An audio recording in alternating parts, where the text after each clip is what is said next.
Thunderdome, baby!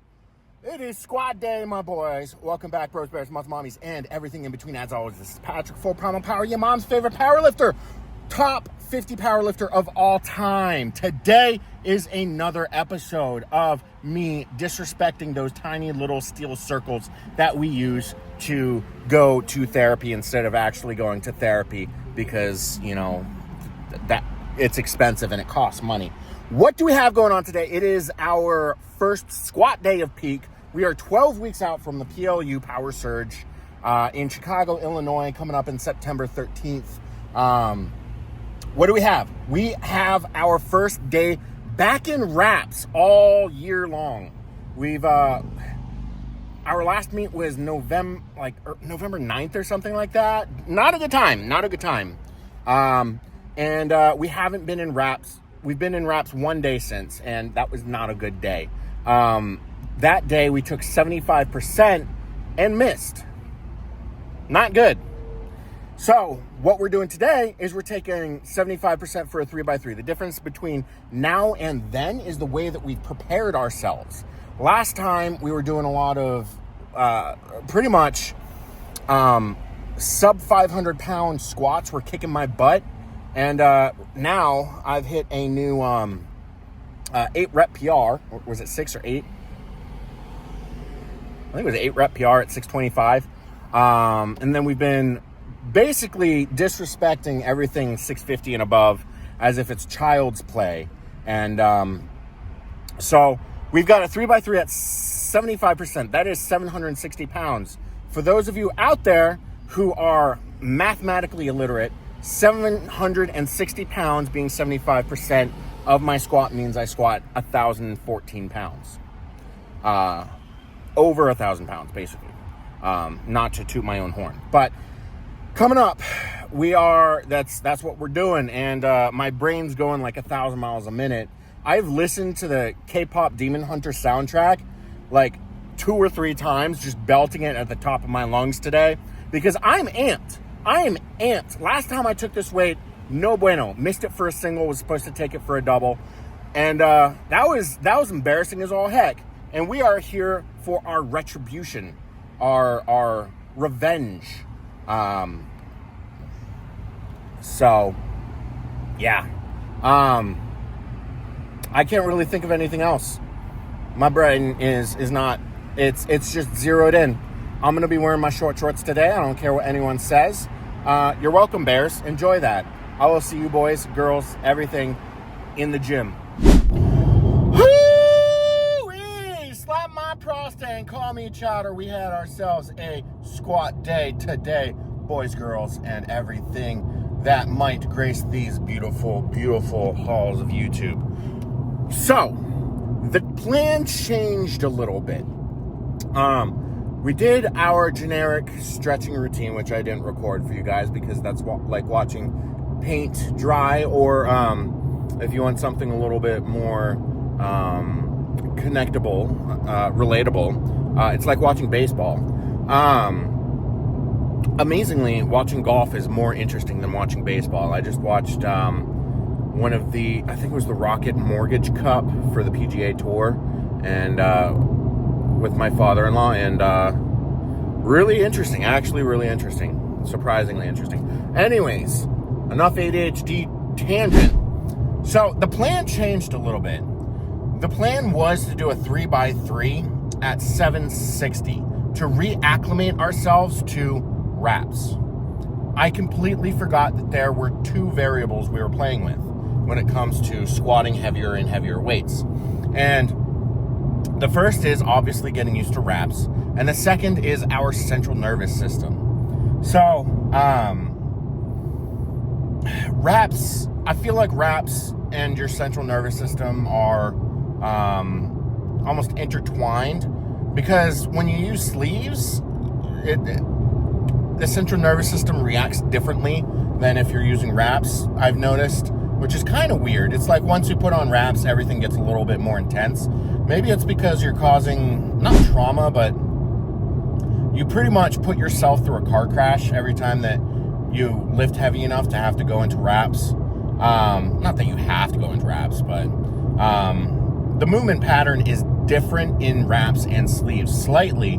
So getting used to wraps as opposed to sleeves is something. And then also going 50 pounds heavier than I have been going in training, than my heaviest week in training, takes a little bit of getting used to. But it is what it is, boys. And yeah. So we warmed up. We did the bar, and we did a little bit of a not modulated, but a modified warm-up. We did the bar, a red and a green, instead of just going to a red. And then we did 3 reds, which is about 375. And then we threw on the belt. I don't know if we put on sleeves, but we did 4 reds, which is 496. And then, yeah, we did put on sleeves for that. And then we took the sleeves off. I took a big poop. And then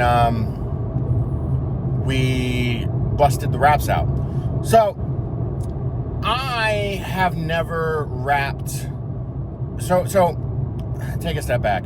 Last time that I wrapped was at Olympus Barbell, or Olympus Gym, in Framingham, Massachusetts. And I missed 750. I was distraught. And when I wrap myself, I use pliers to help myself get that final wrap through, because you have to feed through. And you need something to lay your wrap on so that you can grab it and pull it through. If you have a second person who's willing to basically get their arms looking like BDSM, then they can lay their hand over and pull through like that. Pliers are good too, but I had neither. And I was talking with Shane Haller, and he was like, dude, the pliers tore up your hands, my hands, everyone's hands in the entire scenario. Use a strap. And I was like, okay, I've seen people use straps before. So for my 606 squat, I was like, I'm going to use the strap. I have no idea how to use a strap. And I tried looping the strap over the wrap before something, and just the brain process wasn't there, because I had squat brain already. And I was a little extra hyped up getting ready to squat 760 right after, or not 760, 716, right after I finished the 606. And I'm rapping, and Sophie's just sitting there, and she's like, what on earth is he doing? I have no idea what he's doing.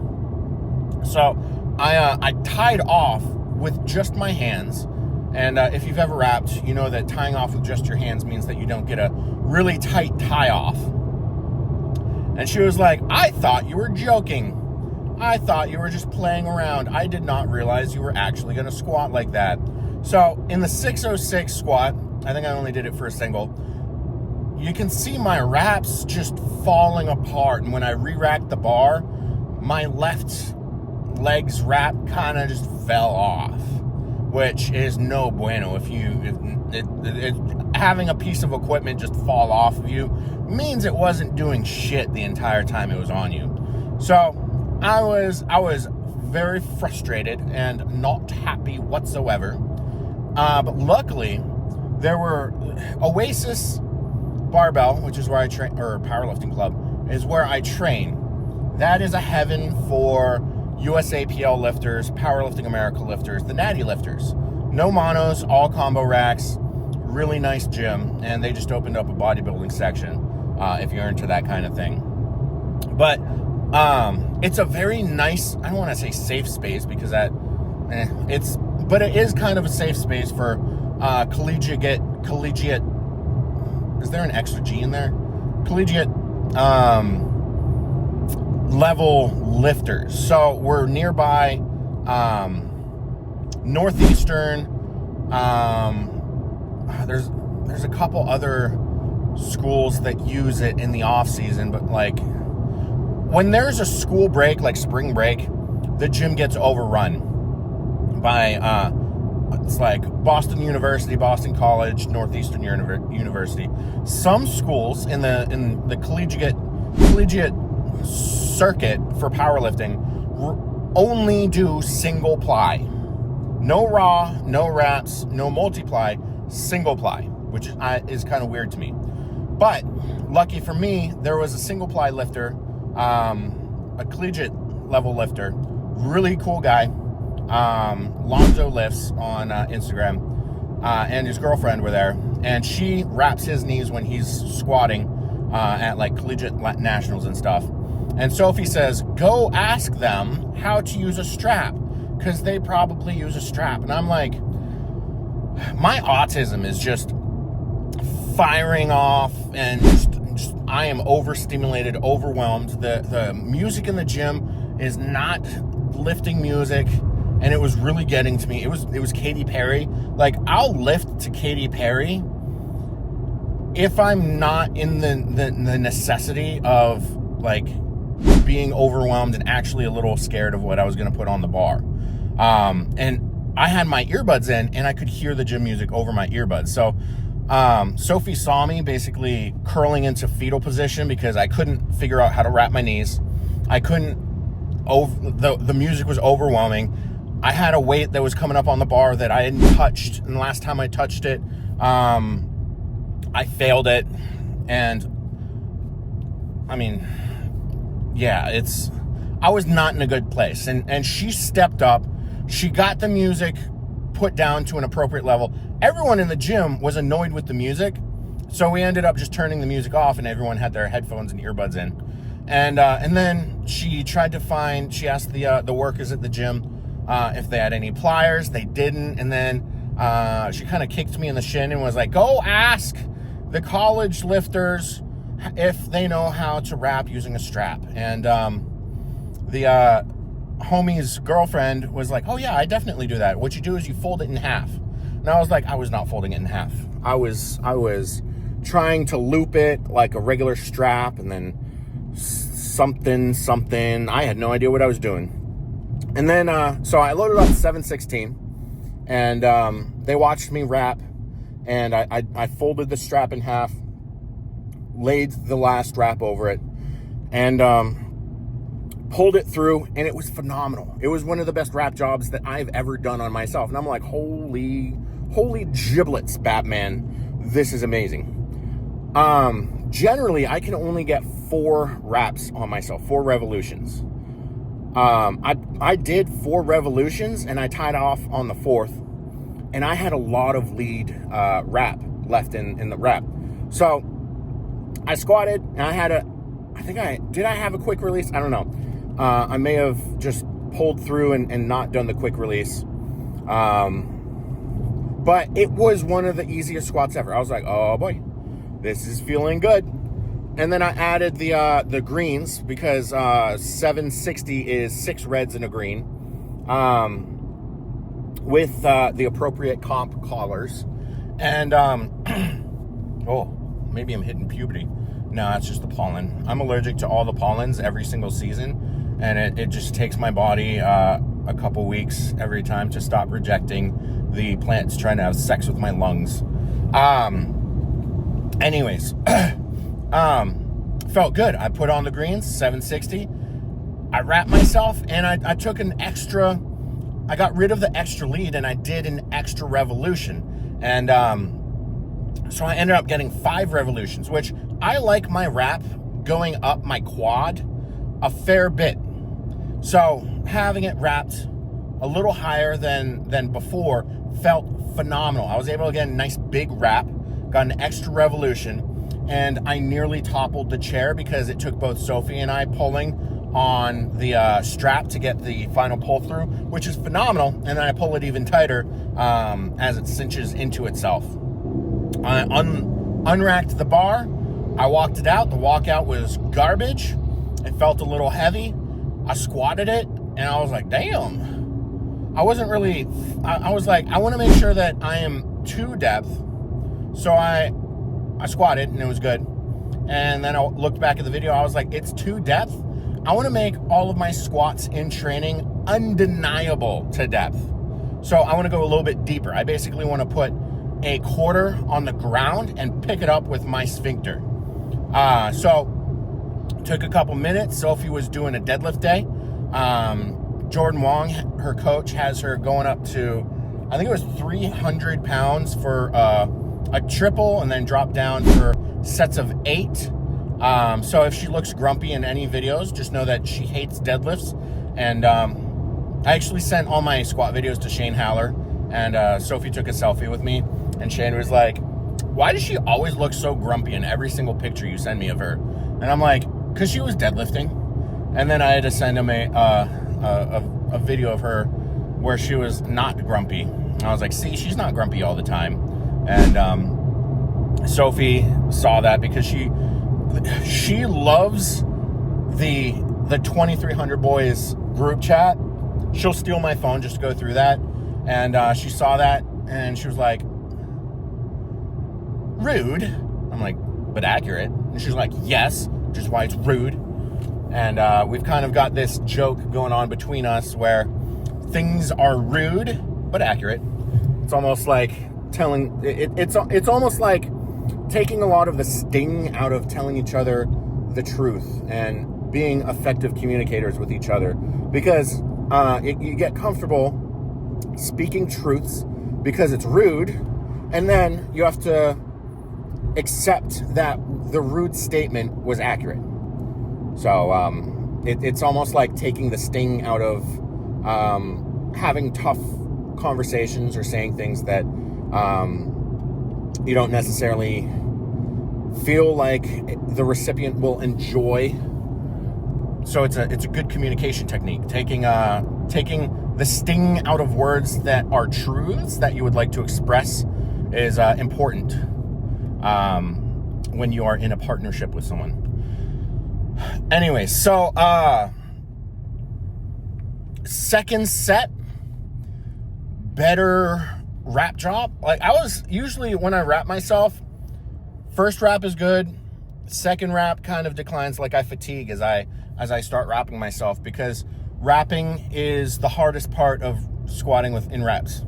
It is cardio, and you sweat up a storm. So second set, I was like, all right, we're going to go deeper. I went deeper. It felt easier. It was a phenomenal day. And then the third set, same thing. Made sure that I went deeper.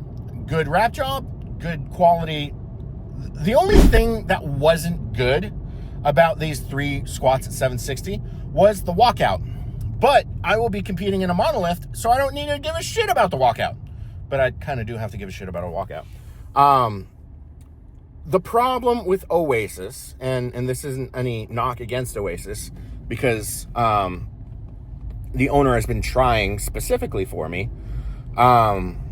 it doesn't have any monoliths. And the owner of Oasis has been pinging different monoliths on like Craigslist, Facebook Marketplace, all the different places where people put up their monoliths for sale. And he's been trying to get one, like Instagram stories and stuff. He's been trying to get a monolith for me specifically, but he doesn't seem to be lucking out on it.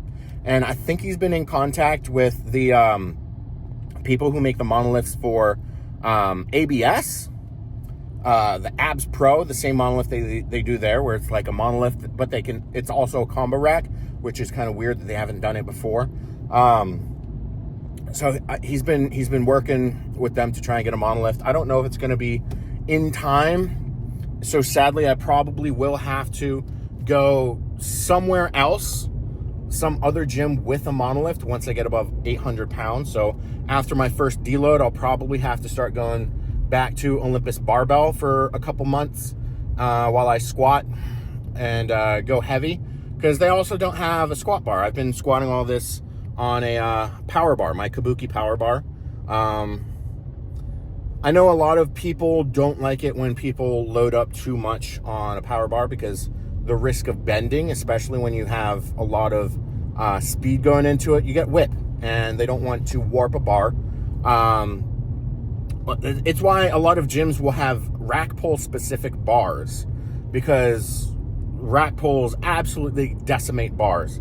If you have the option to rack pull or block pull and you choose rack pull, you are a terrible, terrible person. You are intentionally destroying gym equipment. Always block pull instead of rack pull. Even if you're like, oh my gosh, it's different. No, it is similar enough that you should not ever rack pull if you have the opportunity to block pull. That's me just getting on my high horse. But I don't want to damage any bars because I've loaded up and like locking out. There's a lot of bar whip. I don't want to permanently damage a bar, so I use my own bar. Squat bars would be more ideal. I don't know what the whip difference between a squat bar and a power bar is. I've heard that it's harder on a power bar. So basically I'm trying things in a harder mode so that I can be better when things are on easier mode. Like walking out and out of a combo rack and using a power bar instead of a squat bar. Phenomenal. Yay me. So that was a good squat day. We finished off with some accessories. We did some single leg extensions. We did some back work. Was it lat pull down? And then we finished off with some core, some body weight, hyper extension backwards crunches. I like those because it really stimulates the core, and it's also really easy to get in and out of. Yeah, so that was my squat day. Sophie had a good deadlift day, did some accessories together, and we skedaddled out of there. So if you guys like this video, leave a like, comment, subscribe. I was going to say something inappropriate, but it would have only applied to one demographic out there, which I don't even know if they exist. I say bros, bears, muscle mommies, and everything in between, but let's be honest, it's mostly bros and bears. There might be one muscle mommy out there, but I don't know if they're still there since I went on a little bit of a hiatus after my last meet, recovering from my mental injury. So that is the end of week one. Finished off with I think it was like a 1855, 1845, something like that. Weekly total. On to week two of peak, which will start off. It's gonna be it's gonna start off with some 3x2 on bench, which I'm actually gonna be doing today because I'm recording this post production. Whatchamacallit, the part of movies that no one ever watches because, I don't know, my train of thought is gone. I'm just driving into work. And I got my breakfast next to me. I got some 6 eggs, 2 tortillas, and a little bit of honey to give me a little bit of a zing. And my Dunkin' cookie dough hot coffee. That's what I got going on.